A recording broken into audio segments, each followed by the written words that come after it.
गुरु प्यारी साध संगत जी, सभी को प्यार भरी राधा स्वामी जी। साध संगत जी, सिमरन भजन सही तरह से कैसे किया जाता है, इनके क्या क्या तरीके हैं, तो ज़रूर सुने। साध संगत जी, हम जितने भी नामधारी हैं, जिनको नाम दान मिल गया है, तो हम सभी को रोज़ाना सिमरन भजन करने का हुक्म है हमारे सतगुरु की तरफ से।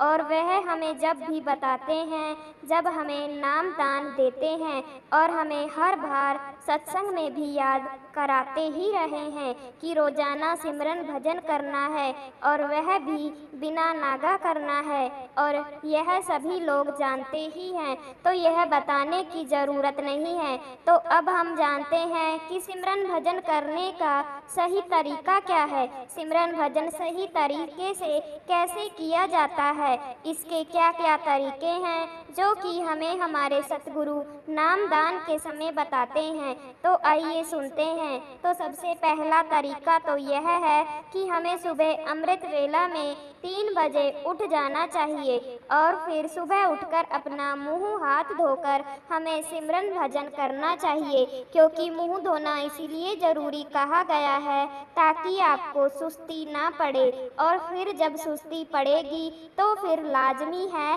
कि नींद भी आ जाएगी। बस यही कारण है, कोई खास कारण नहीं है। इसीलिए ज़्यादा अच्छा यही है कि आप 3 बजे उठ जाएं, और अगर आप 2 बजे या 10-15 मिनट बाद उठ जाते हैं तो वह भी ठीक है। आपको नींद पूरी करना ज़रूरी है, इसलिए हम लोग जो सिमरन करते हैं तो उसको 3 बजे उठकर करना चाहिए। और दूसरा है कि सिमरन हमेशा छिपकर ही करना चाहिए, इसीलिए हमें दिखाना नहीं है, किसी को बताना नहीं है, छिपकर ही करना चाहिए। और ऐसा नहीं करते तो हमारे अंदर अहंकार की भावना आती है, इसलिए हमें सिमरन हमेशा अपने आप को ढककर ही करना चाहिए, ताकि हम बिना किसी भावना के सिमरन कर सके, ताकि हमें कोई अड़चन ना आए।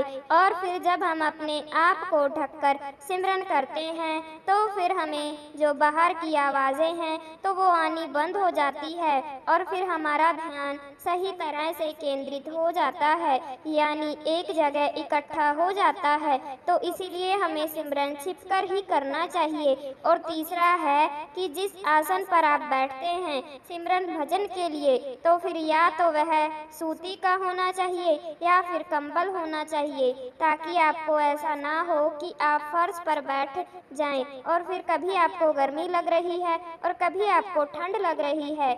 इसीलिए आपको सूती या कंबल को ही लेकर बैठना चाहिए। और अगर आप पलंग पर बैठते हैं तो फिर बिस्तर जो है वह सूती का होना चाहिए, या फिर नीचे कंबल बिछा ले, या फिर चादर सूती की वह बिछा ले। और चौथा है कि आपको रात्रि का भोजन जो है तो वह स्वयं से करना चाहिए, ताकि आपको ज़्यादा नींद ना आए, ताकि हम रात को भी सिमरन कर सके। वैसे तो इसके पीछे बहुत कारण हैं, जैसे जब आप भोजन ज़्यादा कर लेते हैं तो एक तो हमें नींद बहुत जल्दी आती है, और फिर जब हम रात को सोने से पहले सिमरन करते हैं तो फिर वह हम नहीं कर पाते हैं। फिर जैसे ही हम सिमरन करने बैठते हैं तो सिमरन पर बैठते ही हमें नींद आ जाती है, और फिर हम सुबह भी सही समय पर नहीं उठ पाते हैं। क्योंकि फिर जब हम सुबह 3 बजे उठने की कोशिश करेंगे तो फिर खाना ज़्यादा खाने की वजह से हमसे नहीं उठा जाता है। इसीलिए हमेशा रात के समय का जो भोजन है तो हमेशा हल्का ही करना चाहिए और कम ही करना चाहिए, और घर का भोजन ही खाएं, जैसे तला हुआ भुना हुआ यह भोजन ना खाएं। घर का पौष्टिक शाकाहारी भोजन खाएं, क्योंकि अगर हम ऐसा भोजन जैसे हल्का भोजन और शाकाहारी भोजन खाते हैं तो फिर एक तो सबसे बड़ी बात यह है कि हम शारीरिक बीमारियों से बचे रहेंगे। इसीलिए हमेशा शाकाहारी भोजन ही खाएं। जैसे हम सत्संगी लोग हैं, फिर चाहे वह किसी भी पंथ से जुड़े हैं, और अगर वह नाम का सिमरन करने बैठते हैं तो फिर हर एक आदमी को यही हिदायत दी जाती है कि हमेशा शाकाहारी शाकाहारी भोजन खाना चाहिए।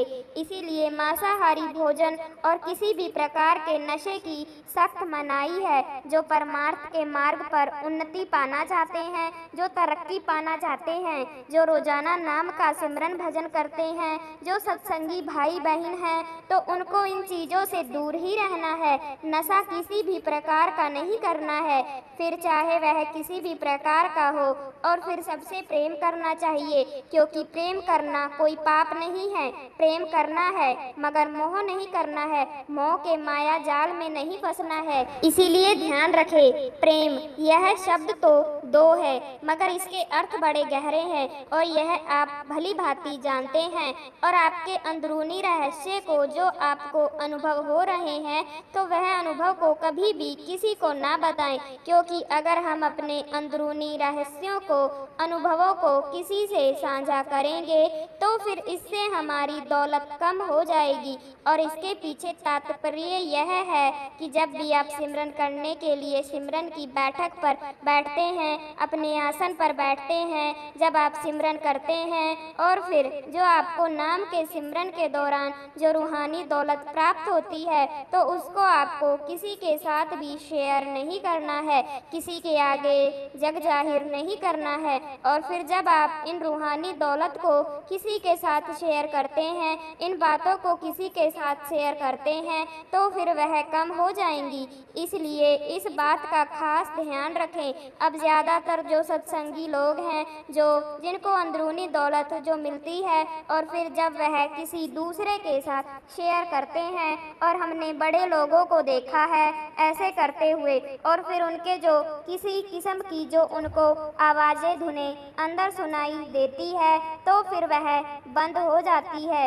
इसीलिए इस चीज़ का खास ध्यान रखें। इन अनुभवों को, रूहानी दौलत को जो हमें सिमरन भजन के दौरान सतगुरु की दया मेहर से जो हमें प्राप्त हो रही है, तो इन्हें गुप्त ही रखें और क्रोध को अपने आप से दूर रखें, क्योंकि क्रोध सिमरन के उलट है। जैसे आप सिमरन कर रहे हैं और रोज़ाना सिमरन करते हैं और अच्छी तरह से नाम का सिमरन करते हैं, और फिर सिमरन करने के बाद भी आपको क्रोध आता है, आप किसी पर क्रोध करते हो, तो यह याद रखें कि आपके सिमरन में कहीं ना कहीं कुछ कमी है। इसीलिए जितना हो सके आपको क्रोध को काबू करके रखना है। और जब भी आपको क्रोध आए तो फिर आप नाम का सिमरन करने में लग जाएं। नाम के सिमरन को अपने कंठ से जब मन को उस समय, क्योंकि क्रोध तो मन ही करता है ना, क्योंकि हमारी आत्मा तो प्योर है, शुद्ध है, और वह ना तो क्रोध करती है ना और कुछ। लेकिन जो हमारा मन है तो यही हम लोगों से सभी काम करवाता है। जैसे उस सामने वाले आदमी ने मुझे गुस्से से क्यों देखा और उसने ऐसी बात क्यों बोली, तो यह सब मन ही करवाता है। यह मन ही आपको नाम का सिमरन, सतगुरु का चिंतन नहीं करने देता और यह हमें इधर उधर भटकाता है।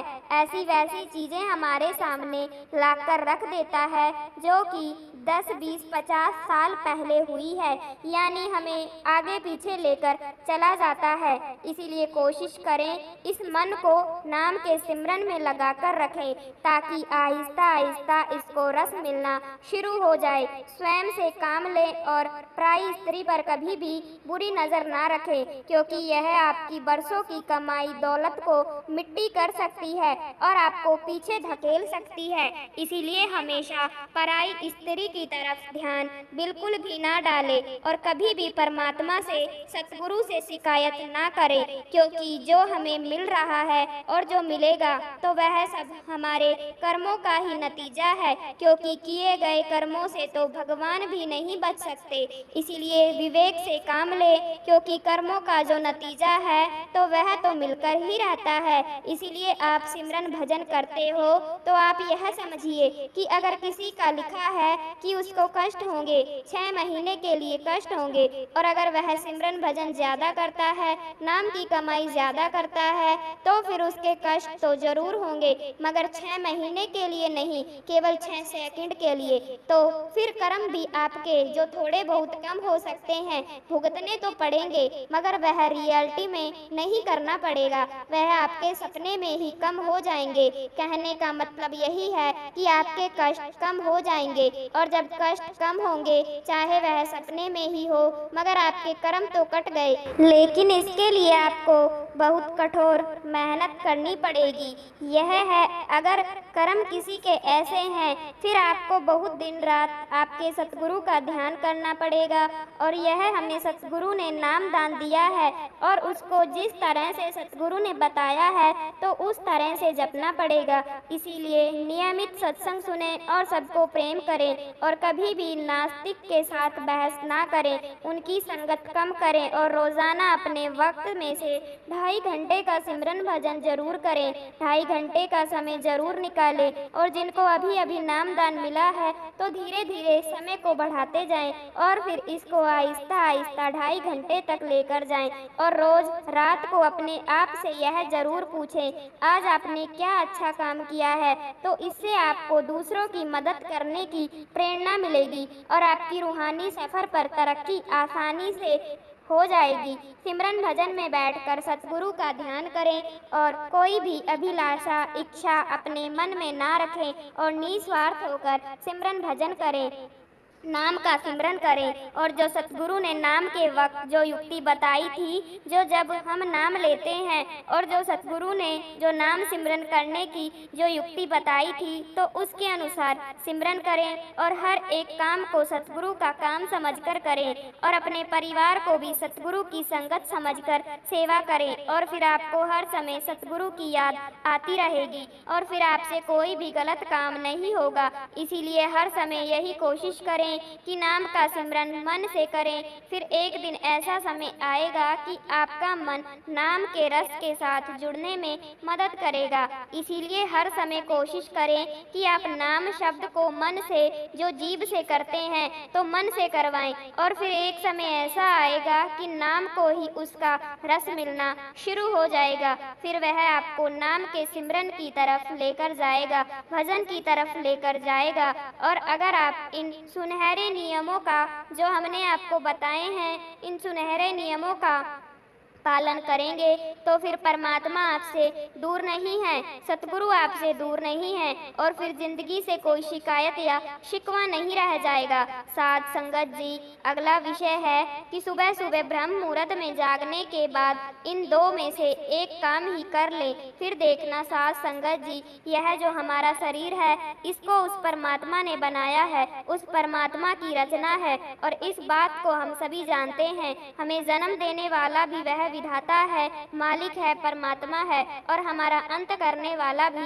वह परमात्मा ही है। मगर हमारे इस शरीर में, इस देह में इतने गुण छुपे हुए हैं कि अगर हम उनको करने अपना ले तो हम हर कार्य में उन्नति कर सकते हैं, हम संसार से मुक्ति पा सकते हैं, और इसी शरीर के द्वारा हम नाम की भजन बंदगी करके इस संसार से मुक्त हो सकते हैं, और उस परमात्मा को मिल सकते हैं। लेकिन इसके लिए हमें अपने शरीर पर ध्यान देने की सख्त जरूरत है। इसीलिए साध संगत जी, आज का जो सत्संग का शीर्षक है वह है कि सुबह सुबह ब्रह्म मुहूर्त में जागने के बाद में इन दो में से चाहे एक काम ही कर ले, फिर हमारी जिंदगी में बदलाव आने शुरू हो जाएंगे। आप सोच भी नहीं सकते साध संगत जी, अगर हम सुबह सुबह ब्रह्म मुहूर्त में उठकर अपनी नाभि पर हाथ रखकर अगर हम यह उपाय कर लेते हैं, तो फिर हमारी कोई भी छोटी से छोटी या बड़ी से बड़ी इच्छा शीघ्र ही पूरी हो जाएगी, और आप आध्यात्मिक शक्तियों के साथ एक हो जाएंगे।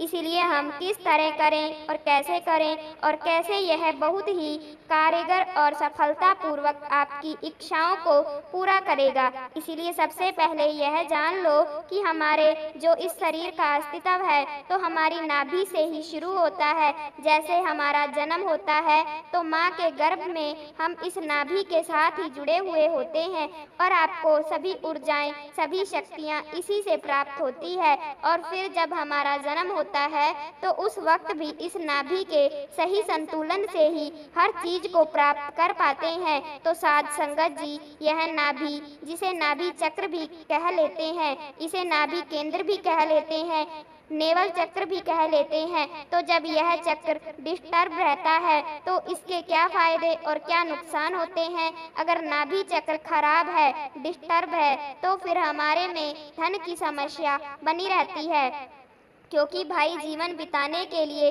धन की भी जरूरत है। इसीलिए इसके खराब होने से धन की समस्या बनी रहती है और कर्जा होना शुरू हो जाता है। और कई बार व्यक्ति कर्जे में डूब जाते हैं और डूबने के बाद गलत काम भी कर लेते हैं और उसके सभी सुख दुखों में परिवर्तित हो जाते हैं और हमारी कोई भी इच्छा पूर्ण नहीं हो पाती है और हमारा परिवार, पत्नी और हमारे बच्चे डिस्टर्ब रहते हैं, परेशान रहते हैं, क्योंकि हमने बताया कि हर काम बिना धन के नहीं हो सकता।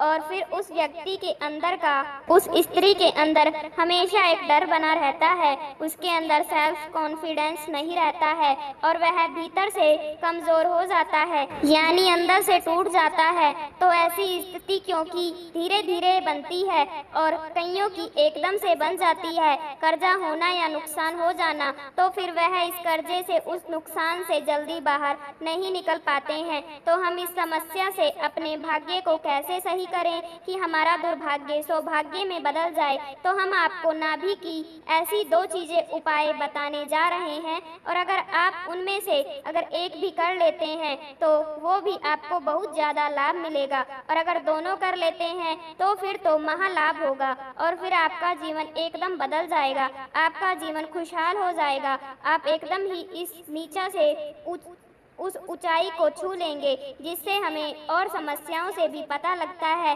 कि हमारा नाभि चक्र डिस्टर्ब हो चुका है। अब जैसे कि कईयों के पेट में गड़बड़ हो जाना, किसी को कब्ज रहना या किसी को लूज मोशन रहना और किसी को पेट में दर्द सा बना रहता है और किसी को एसिडिटी गैस बनी रहती है। तो इस तरह की अगर समस्याएं हैं तो आप पता कर सकते हैं कि नाभि चक्र खराब है। अब उसको हमें ठीक कैसे करना है, क्योंकि जब हम उसे ठीक करेंगे तो ही हमारा दुर्भाग्य सौभाग्य में बदलेगा और फिर ही हमारे पर कृपा होगी, क्योंकि जब यह चक्र ठीक रहता है तो फिर हमारा जीवन बहुत सुखमय हो जाता है, क्योंकि इसी चक्र पर भगवान विष्णु और माता लक्ष्मी का वास होता है और फिर भगवान विष्णु जी की कृपा से और माता लक्ष्मी जी की कृपा से धन की समस्या खत्म हो जाती है, जिससे हम पूरे जीवन में जो भी चाहते हैं तो वह हमें प्राप्त कर सकते हैं, क्योंकि हमें अपने जीवन निर्वाह के लिए धन की जरूरत तो होती ही है। इसीलिए जो नाभि चक्र है तो यह 70% लोगों का बिगड़ा हुआ रहता है और फिर जिसकी वजह से वह अपने जीवन में परेशान रहते हैं और दुखों का सामना करते हैं, दुखों में कर्जे में घिरे रहते हैं। हम आपको 2 उपाय बताएंगे, अगर आप इनमें से चाहे एक भी कर सकते हैं तो भी ठीक है और अगर दोनों कर लेते हैं तो और भी ज़्यादा अच्छा है। तो क्या करना है, इसीलिए आपने करना यह है कि जब आप सुबह सुबह उठे, ब्रह्म मुहूर्त में उठे, तो नहा धोकर क्या करना है कि आपने देसी घी ले लेना है और उसे थोड़ा सा गर्म कर लेना है और अगर वह पिघला हुआ है, लिक्विड है, तो फिर ज़रूरत नहीं है गर्म करने की, क्योंकि जैसे सर्दियों में घी जम जाता है तो उसे थोड़ा सा गर्म, हल्का सा गर्म कर ले ताकि वह लिक्विड बन जाए और फिर देसी घी की 2 बूंदें नाभि में डाल लेनी है और फिर लेट जाएं और फिर थोड़ी देर लेटने के बाद, यह तो पहला उपाय है कि आप बैठ सकते हैं। तो सुबह सुबह ब्रह्म मुहूर्त में जागने के बाद सबसे पहले आपको यह करना है और अगर आप ब्रह्म मुहूर्त में बहुत जल्दी जाग गए तो फिर आप नहा लें और फिर बाद में जब सुबह हो जाए तो फिर भी आप यह 2 बूंदें डाल सकते हैं और फिर ब्रह्म मुहूर्त में आपको क्या करना है, आपको एक जाप करना है। तो यह पहले तो इसके फायदे जान ले कि जो आपने 2 बूंदें नाभि में डाली है देसी घी की, तो इसके डालने से आपका नाभि चक्र संतुलित होने लग जाता है, इसमें अपार शक्ति भरने लगती है। इससे जो आपके जो नाभि के जो दोष हैं तो वह दूर होने लगते हैं और नाभि चक्र स्ट्रांग होने लगता है, क्योंकि जब आप माँ के गर्भ में थे तो जब भी आपको यहीं से नाभि से ही भोजन मिलता था, फिर जब आप यहाँ से घी डालेंगे तो फिर आपका नेवल चक्र स्ट्रांग होने लग जाएगा और फिर जैसे जैसे यह स्ट्रांग होगा तो फिर आपके शरीर की सुंदरता भी भरने लग जाएगी और फिर आपके पेट के रोग भी ठीक ठीक होने शुरू हो जाएंगे और आपकी आर्थिक समस्या भी ठीक होनी शुरू हो जाएगी। तो इस तरह से इन बूंदों से आपको काफ़ी लाभ होने शुरू हो जाएंगे और यह बहुत ही शारीरिक और आर्थिक दोनों स्थितियों को ठीक करता है और पेट की समस्याएं आपकी ठीक होने लगती है। जैसे चाहे कब्ज है, चाहे आप खाना खाते हैं तो वह पचता नहीं है, तो इस तरह से कई समस्याएं इन बूंदों को डालने से ही ठीक हो जाएंगी। फिर दूसरा उपाय यह करना है कि जब आप सुबह सुबह ब्रह्म मुहूर्त में जाग जाते हैं और फिर जब आप ध्यान में बैठते हैं तो फिर आपने अपने दोनों हाथों को सीधा रखकर पहले दाहिने हाथ को नाभि चक्र पर रख लें और फिर अपने बायां हाथ उसके ऊपर रख लें दाएं हाथ पर और नाभि चक्र को अपने दोनों हाथों से ढक लेना है और यह करके आपको सीधे बैठ जाना है, बिल्कुल सीधे जैसे आप बैठते हो चौकड़ी लगाकर ध्यान करते समय। और अगर आप चौकड़ी लगाकर नहीं बैठे, आपका शरीर साथ नहीं देता है, तो फिर आप कुर्सी पर भी बैठ सकते हैं और फिर बैठ जाएं और अपने दोनों हाथों को रख लें जैसे हमने बताया है। और फिर आप अपनी गर्दन को थोड़ा सा ऊपर उठा लें, क्योंकि अगर आप गर्दन को झुकाकर रखेंगे, नीचे की तरफ रखेंगे, तो आपको नींद आएगी और आपको विचार भी घेर लेंगे। इसलिए थोड़ा सीधा सा ऊपर कर ले, तो फिर आपका ध्यान भी लगेगा और फिर उस समय में आपको एक मंत्र का जाप करना है जो कि इसी का बीज मंत्र है, नाम है। आपने ऐसे ही बैठे बैठे राम का जाप करना है और कम से कम 15 मिनट तक और ऐसे करना है जैसे हम कर रहे हैं, राम राम राम। और फिर जैसे ही आपने मंत्र करना है तो ध्यान रखें कि जब आप सांस भरेंगे और जब राम का उच्चारण करेंगे तो पेट अंदर की तरफ जाने लगेगा और आपके हाथों को महसूस होना चाहिए और आपको यही महसूस करना है कि पेट अंदर की तरफ जा रहा है और आपका पूरा ध्यान ही नाभि के पास ही होना चाहिए, ताकि नाभि चक्र पर आपका पूरा ध्यान होने से नाभि चक्र सक्रिय हो जाए, जागृत हो जाए। जैसे जो खराब हो गया था तो वह रिपेयर हो जाए, ठीक हो जाए। इसीलिए आपने यह 2 उपाय करने हैं, एक भी कर सकते हैं और सुबह आप ब्रह्म मुहूर्त में जागने के बाद आप यह उपाय कर लें और फिर जब नहा धो लें तो फिर देसी घी की 2 बूंदें अपने नाभि चक्र पर डाल लें। और अगर आप कर सकते हैं तो फिर आप रात को सोने से पहले भी आप यह 2 बूंदें नाभि चक्र पर डाल लें, तो इसका बहुत ही जल्दी रिजल्ट मिलेगा, क्योंकि यह आपने दोनों तरह से ही कर लिया है और ऐसा करने से आपकी आर्थिक समस्याएं ठीक हो जाएंगी। और अगर आप जवान लड़के हैं तो फिर आपकी कामकाज की समस्या जैसे जॉब, पैसे की समस्या, बिजनेस की समस्या, तो यह सभी ठीक हो जाएंगी। और जो लड़कियां हैं, लेडीज हैं, तो उनका जो शादियों की समस्या है या शादी के बाद भी समस्या आने लगती है, लड़ाई झगड़े रहते हैं, तो फिर वह भी ऐसा करने से ठीक होने लगती है। उनके व्यवहार में आपके प्रति नम्रता आने लग जाएगी और आप अपना जीवन सुख में जी सकते हैं। इस तरह से आपने यह 2 चीजें करनी है, क्योंकि आपको इस संसार में जो भौतिक चीजें हैं तो इनकी भी आपको जरूरत है। आपको चाहिए, इससे आपको मान, संसार, सुख, समृद्धि, धन, यह सब प्राप्त होगा। और फिर जब आप इस नाभि चक्र पर ज़्यादा ध्यान करते रहे और आपके नाभि चक्र जागृत होने से आप एक चार्जिंग वाटर भी बना सकते हैं। चार्जिंग वाटर यानी जब आप यह ध्यान करते हैं तो अगर आपके घर में कोई बीमार है तो आप ऐसा करें, अपने सामने एक पानी का गिलास भर कर रख लें और फिर आपको यही जो 15 मिनट तक ध्यान करना है, राम मंत्र का जाप करते रहें और फिर आप उस पानी को ऊर्जावान बना सकते हैं। और फिर इस जाप के करने के बाद उस पानी को उस व्यक्ति को पिला दें जो ठीक नहीं रहता है, या फिर छींटे लगा दें। जो आप करना चाहते हैं कर सकते हैं, तो उसमें एक ऊर्जा आ जाती है, एनर्जी आ जाती है, जिसकी वजह से कोई भी तरह की नेगेटिव एनर्जी है तो वह खत्म हो जाती है, क्योंकि मणिपुर चक्र से भी शक्तियाँ, ऊर्जा प्राप्त होनी शुरू हो जाती है। अगर आप इसे लगातार करते रहते हैं और अपने भोजन में नॉन वेज, मांसाहारी भोजन नहीं नहीं लेना है,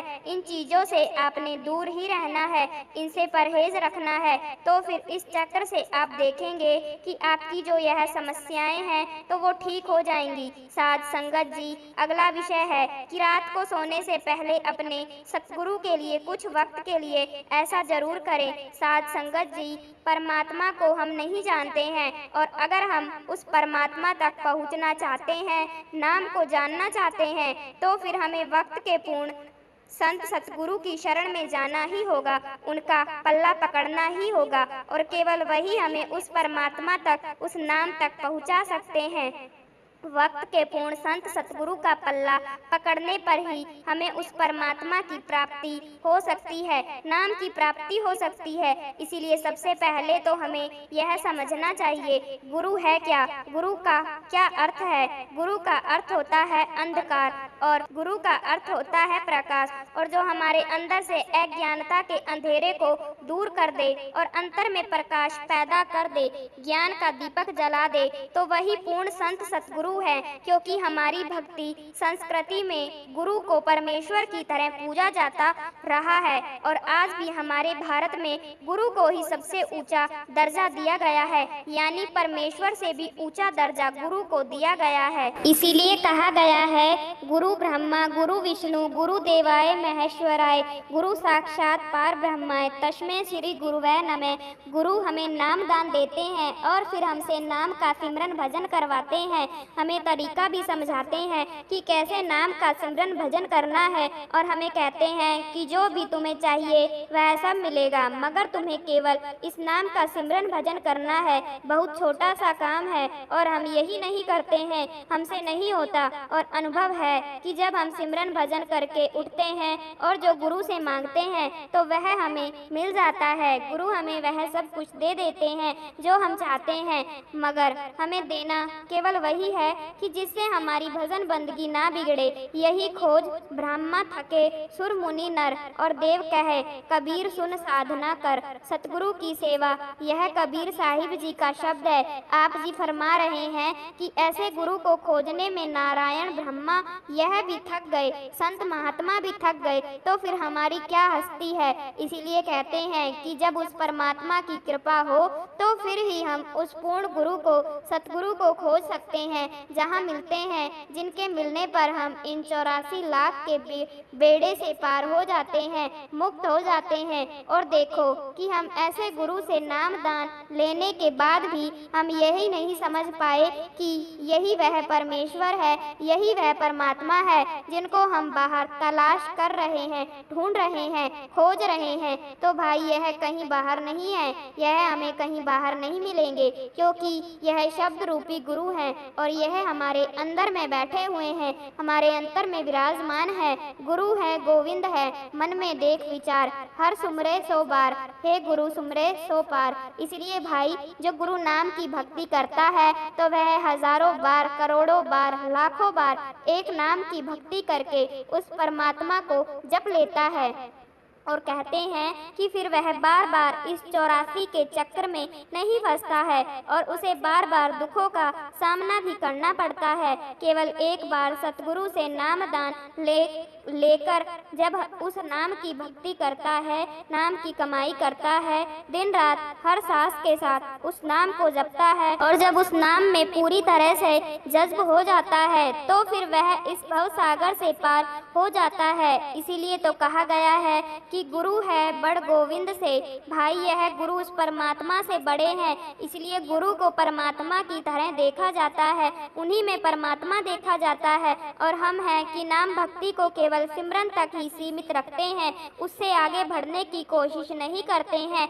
मगर भाई नाम हमारे रग रग में समाना चाहिए, दिखना चाहिए, हमारे आचरण में यह दिखाई देना चाहिए, हमारी श्वास श्वास में भजन बंदगी छाई रहनी चाहिए। क्योंकि अगर बोले तो मीठा बोले और छोटे बड़े का लिहाज रखकर बोले और सभी के साथ अच्छा व्यवहार करे। सभी में ऐसे देखें कि सभी में वह परमात्मा बसता है, सब शब्द बसता है। इसीलिए कहते हैं कि गुरु नाम तो सभी ले लेते हैं, तो इसका मतलब यह नहीं है कि वह सभी सत्संगी बन गए हैं, क्योंकि नाम भक्ति तो उस परमात्मा तक पहुँचने का एक जरिया है, एक सीढ़ी है। इसलिए तो नाम को जपने के लिए कहा जाता है हमें, और नाम जपने से हमारे अंदर नम्रता आना भी जरूरी है। अब बहुत से लोग ऐसे भी हैं कि जिनको नाम दान लिए हुए काफी समय हो गया है और उनको भजन बंदगी तो छोड़ो, उनके अंदर थोड़ी सी भी नम्रता नहीं आई है। तो भाई जो गुरु आगे झुकते हैं, जो गुरु को सब कुछ मानते हैं, तो वही लोग धन्य हैं। और अगर हम गुरु के आगे ना झुके और उन लोगों के आगे झुकते हैं जिनके अंदर वह गुरु समाये होते हैं, तो फिर भाई गुरु तो और भी ज्यादा खुश होते हैं। इसलिए गुरु को भी महत्व देना चाहिए और परमात्मा को भी महत्व देना चाहिए, क्योंकि परमात्मा सभी के अंदर है, तो उस परमात्मा को भी महत्व देना चाहिए, सभी को महत्व देना चाहिए। और फिर जब व्यक्ति नाम के साथ समाहित हो जाता है तो वह फिर पूरी तरह से गूंगा हो जाता है, बहरा हो जाता है। उसे केवल गुरु नाम के सिवा और कुछ सुनाई नहीं देता है, कुछ दिखाई नहीं देता है, और वह दुनिया में रहते हुए, दुनिया के काम काज करते हुए भी, अपनी जिम्मेदारियों को पूरा करते हुए भी, और साथ ही वह गुरु नाम में भी पूरी तरह से मस्त रहता है। तो भाई इस तरह से जो नाम की कमाई करते हैं, तो फिर उनके लिए चाहे संसार में कुछ भी होता रहे, उनके कानों में केवल शब्द और शब्द गूंजता है और कुछ नहीं। वह दुनिया की ओर से बहरे हो जाते हैं और उनके कानों में केवल गुरु की शब्द धुन ही गूंजती है और वह अंधा हो जाता है संसार की तरफ से, मगर अंतर में उसे सब कुछ दिखाई देता है, शब्द का प्रकाश दिखाई देता है और वह गूंगा हो गया है संसार की तरफ से, मगर उसके अंतर में नाम का जप चलता रहता है, ए जपा जाप चलता रहता है और चलता ही रहता है। और उसके पांव भी केवल उस तरफ ही जाते हैं जहाँ पर गुरु है, गुरु का द्वार है। इस तरह गुरु ने बाण मारा है। जब इस तरह गुरु से प्रेम करते हैं तो फिर वह सब कुछ हासिल कर पाते हैं। वैसे नहीं, हमारा जो मन है तो यह हमें नाम की भक्ति नहीं करने देता, मगर सतगुरु कहते हैं कि तुम नाम का सिमरन करते रहो और फिर मन अपने आप ही तुम्हारे वश में हो जाएगा। सतगुरु कहते हैं कि नाम को श्वास श्वास जपते रहो और मन को ब्रह्मा की ज्योत के धुन के ऐसा स्थापित करो कि इससे तुम्हारा मन नाम के सिमरन से जुड़ा रहे और जन्म में तुम्हें शब्द धुन सुनाई दे और शब्द का प्रकाश दिखाई दे। इसीलिए इस मन को शांत रखो और फिर जितना इस मन को शांत रखोगे तो फिर उतनी ही तुम्हें सिमरन भजन द्वारा और शांति प्राप्त होगी। और जो मालिक ने दिया है तो उसी को मालिक का हुक्म समझकर उसी में खुश रहो और भूलकर भी कभी परमात्मा से यह वो ना मांगो जो भी दिया है, जो दे दिया है तो उसी में सब्र संतोष रखो, उसे स्वीकार करो। अब जैसे जो नौकर है तो वह सारा दिन ही काम करे तो समझ में आता है, क्योंकि उन्हें लगता है कि जो कुछ भी वह इकट्ठा कर रहे हैं तो वह उसे अपने साथ ले जाएंगे। इसीलिए जो नामधारी हैं, जिनको सतगुरु से नाम मिल चुका है, तो भाई उन्हें तो पता होना चाहिए कि इस दुनिया में कोई भी ऐसी चीज नहीं है जो हमारे साथ जाएगी, सब कुछ यहीं पर धरा का धरा रह जाएगा। इसीलिए भाई इस काम भक्ति को छोड़कर हंसों की व्रति अपनाओ, वह सभी अपनाओ कि जिससे सतगुरु गुरु का ध्यान रहे। पहले यह कागा था, कहाँ काम करता था, जीवन बिता रहा था, अब तो मन हंसा हो चुका है। पहले यह मन काग था, करता जीवन घात, अब तो मन हंसा भया मोती चुक चुक खात। इस तरह अगर नाम की भजन बंदगी करने में लग जाओगे तो हमारे अंदर यह शब्द संतोष आएगा और फिर ही यह हमारा मन कंट्रोल में आएगा। कहते हैं गोधन गज धनवाद धन और रतन धन खान, जब आवे संतोष धन सब धूल समान, सब धूल समान। और फिर जब हमारा सारा धन मिट्टी के समान दिखाई देता है, इसलिए अगर इस मन को वश में करना है तो सिमरन भजन के द्वारा, सतगुरु के नाम के द्वारा और गुरु के स्वरूप के ध्यान के द्वारा, तो फिर मन कंट्रोल में आ जाता है। फिर जीव आत्मा चाहती है कि उस परमात्मा को देखे, ईश्वर को देखे, क्योंकि भाई परमात्मा को हमने नहीं देखा है तो हम फिर उन्हें कैसे देखेंगे, क्योंकि परमात्मा खुद तो कहेगा नहीं कि मैं परमात्मा हूँ, क्योंकि गुरु ही हमें समझाते हैं, फिर ही हमें समझ में आता है कि यह परमा है। और फिर जब भी परमा कोने का मन करे तो अपने सतगुरु को जी भर कर देख ले, क्योंकि यह बहुत बड़ी भक्ति है। वैसे भी तो हम दुनिया के पदार्थों शक्लों को देखते हैं और उन्हीं को सच समझे बैठे हुए हैं, और उन्हीं के लिए हमारे मन के अंदर तरह तरह की भावनाएं उत्पन्न होती है। इसीलिए अपने सतगुरु को देखें, सतगुरु के सत्संग में जाओ। जब सत्संग में रहते हैं तब देखो, सतगुरु दर्शन देने आते हैं तब देखो। और उससे भी अच्छा है एक शांत सी जगह पर बैठकर ध्यान के द्वारा, नाम के सिमरन के द्वारा सतगुरु को अपने अंतर में देखें और अपने आज्ञा चक्र पर सतगुरु के स्वरूप को जोड़कर रखो। और यह इतना सुखद और अनुभव है कि इन शब्दों में हम बयान ही नहीं कर सकते। जिन पर दया महर सतगुरु की, उनको दर्शन और दर्शन सतलोक सिधारी सतनाम पद। इसलिए समझने की कोशिश करें कि जिन पर सतगुरु की कृपा होती है, जो दया महर होती है, तो फिर वही सतगुरु हमें हमारे अंतर में उस परमात्मा के दर्शन करा देते हैं इसी आज्ञा चक्र पर। और अगर एक बार अपने अंतर में देख लिया तो फिर हमें बार बार इस 84 के चक्र में नहीं आना पड़ता। इसीलिए कहते हैं कि अंत समय यानी मृत्यु के समय हमारा जहाँ ध्यान होता है तो हमें वहीं पर जन्म मिलता है। और फिर जिसने सारी जिंदगी अपने अंतर में अपने सतगुरु के स्वरूप को देखा हो, बसा कर रखा हो, तो केवल वही अंत समय जब मृत्यु आती है तो सतगुरु का ध्यान कर सकता है, वैसे नहीं। क्योंकि नाम का सिमरन भजन करने से हमारे अंदर निडरता आती है, और फिर जैसे जैसे सिमरन भजन करते जाओगे तो नम्रता अंतर में खुद अपना स्थान बना लेगी। आपस को जो जाने नीचा सोए, नीचा सबसे ऊंचा कहा है कि वही व्यक्ति सबसे ऊंचा है जो कि अपने आप को सबसे नीचा समझता है, यानी लोगों की पैरों की धूल समझता है, अपने आप को सबसे नीचा मानता है। और हमारा हाल देख लो कि अगर हमें कोई नीचा कह दे, एक दूसरे के साथ लड़ने झगड़ने लग जाते हैं। और अगर आप सत्संगी हैं, नामधारी हैं, तो फिर तो सोचने की बात है कि आपने जो नाम अभी तक जपा है तो वह किस काम का। अगर घर के बड़े हमसे कुछ कह दे तो हम सुनने के लिए तैयार नहीं हैं, और अगर पड़ोसी कुछ कह दे तो हम लड़ने झगड़ने के लिए तैयार हो जाते हैं। और कई बातें हैं जिसके कारण आप मिनटों में गुस्सा हो जाते हैं। इसलिए भाई अपने आप को नीचा समझो, लोगों के चरणों की धूल समझो, और जो अपने आप को लोगों से नीचा समझता है केवल उसी के अंदर नम्रता आ सकती है और किसी के अंदर नहीं आ सकती। क्योंकि सिमरन भजन करके, नाम भक्ति करके सभी तरह की चिंताओं से मुक्ति मिल जाती है। कहते हैं चाहे गई चिंता मिटी, मन हुआ बेपरवाह, इसको कुछ ना चाहिए सोए शहंशाह।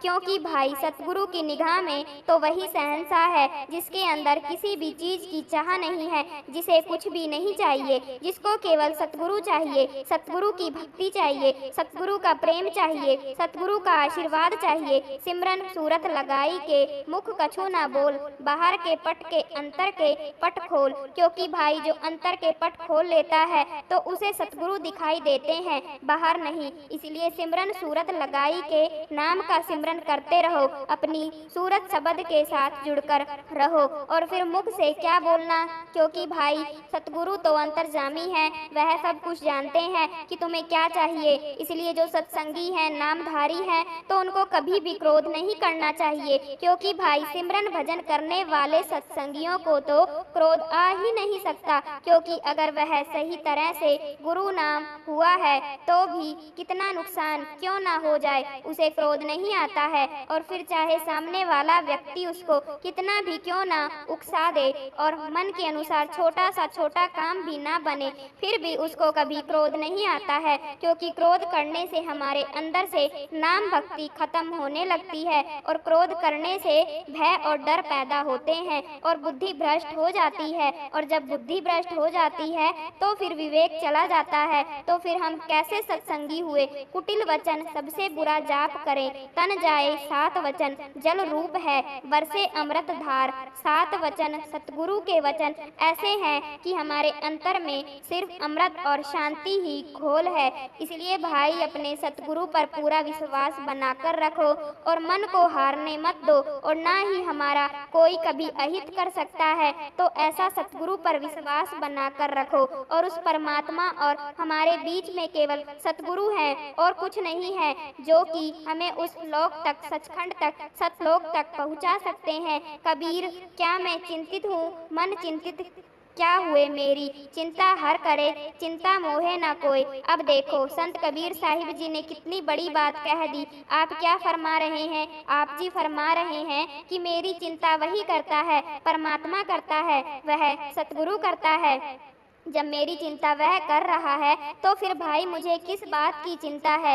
इसीलिए तो कहा जाता है कि गुरु पर कभी शंका नहीं करनी चाहिए और उनको कभी मानस का रूप ना समझो। गुरु है गोविंद थे, क्योंकि भाई यह बात सच है कि गुरु उस गोविंद से, उस परमात्मा से बड़े हैं।